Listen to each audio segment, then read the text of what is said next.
Grant Harrold, the royal butler, has finally spoken out after staying silent for over 10 years.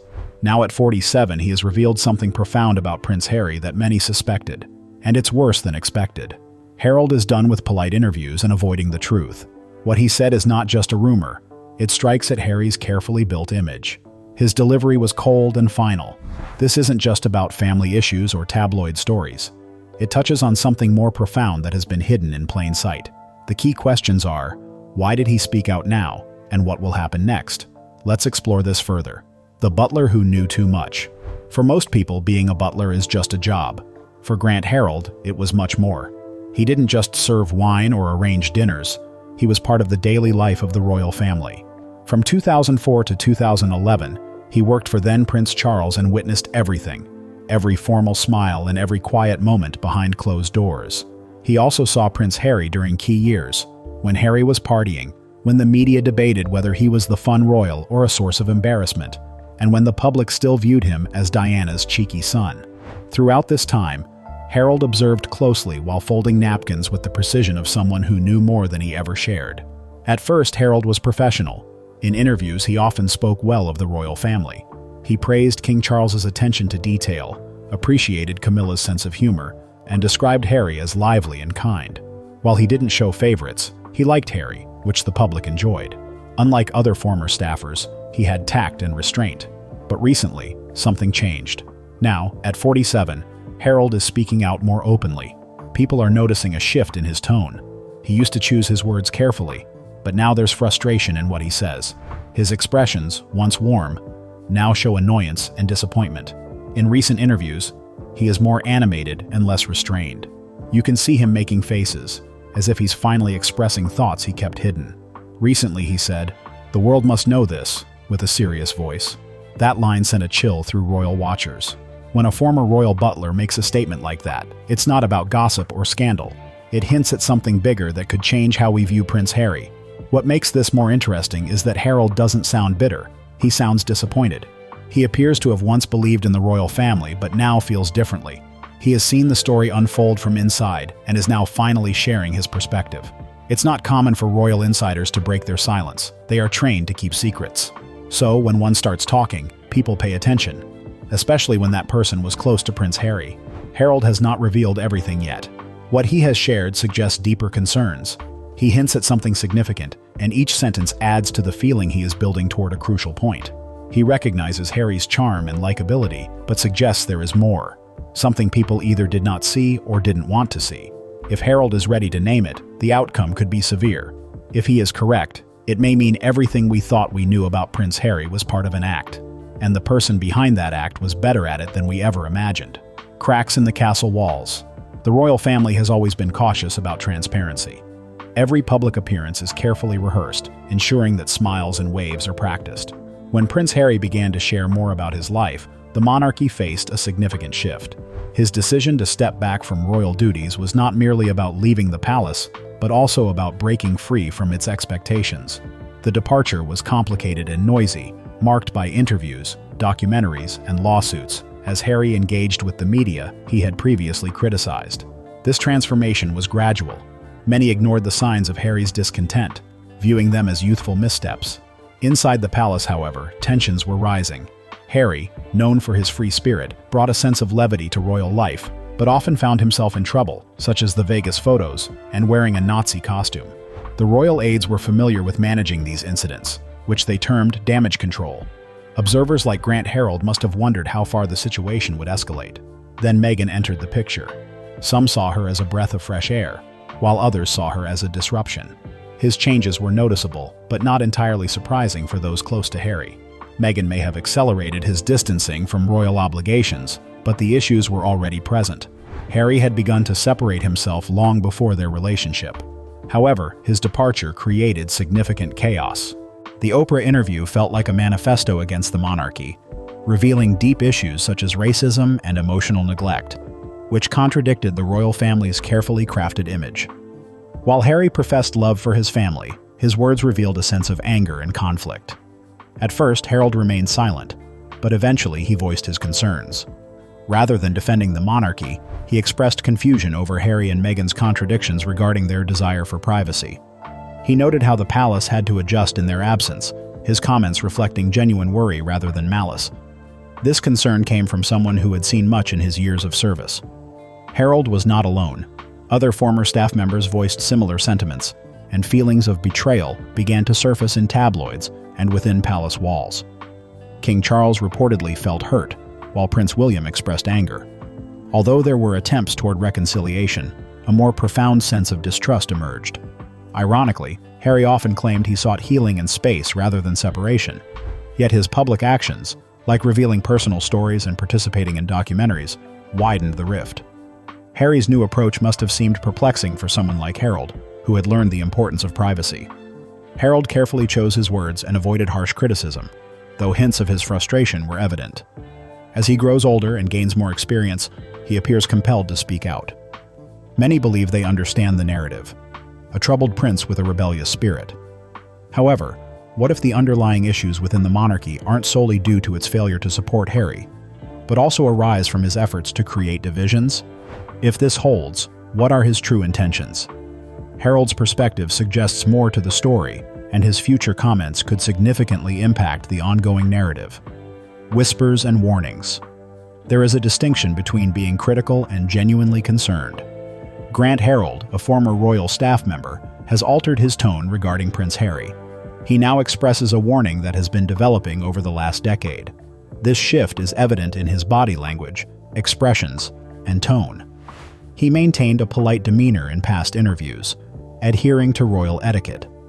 He has recently used phrases like, "I don't understand him anymore," and "It's also confusing. He still says he cares."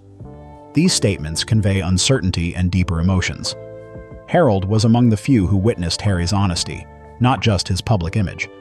He picked up on early signs of trouble, subtle behaviors that raised questions.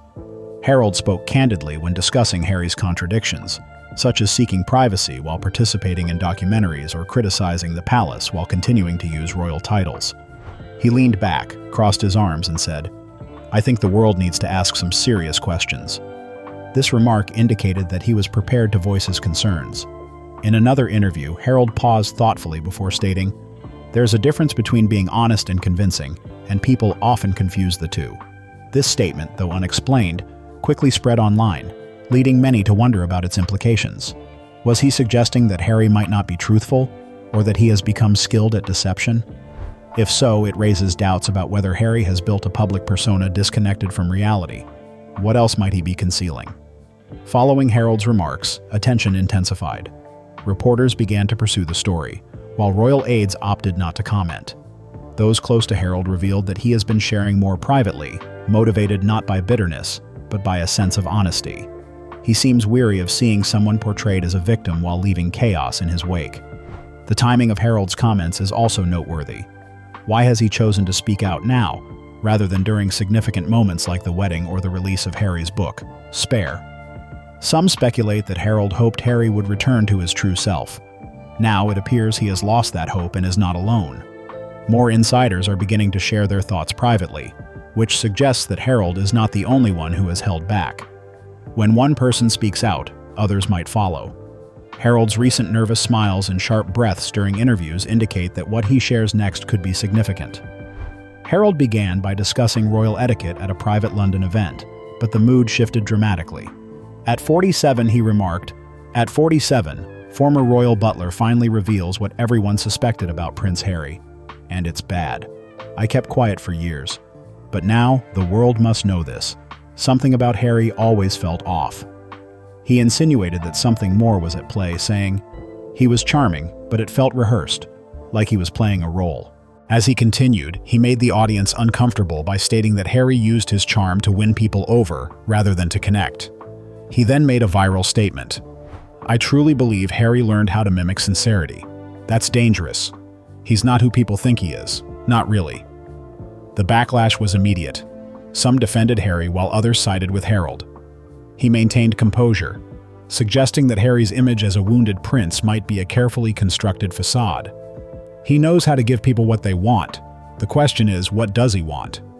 This leaves questions about Harry's authenticity and trustworthiness to linger, prompting speculation about who he truly is, royal fallout, and public shock.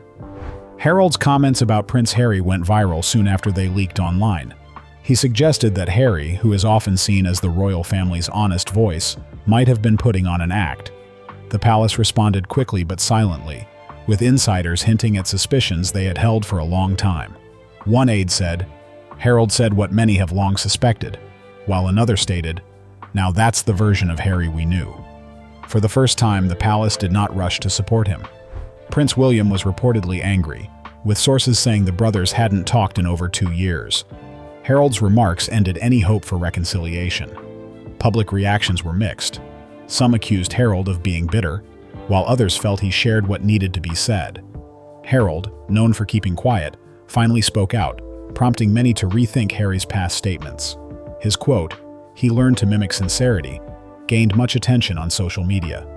This revelation did not fade quickly. It sparked questions about Harry's authenticity. Royal biographers commented, with some suggesting that more former staff may follow Harrold's example. Meanwhile, Harry and Meghan remained silent in California, leading to speculation about whether this was a strategic choice or a lack of options.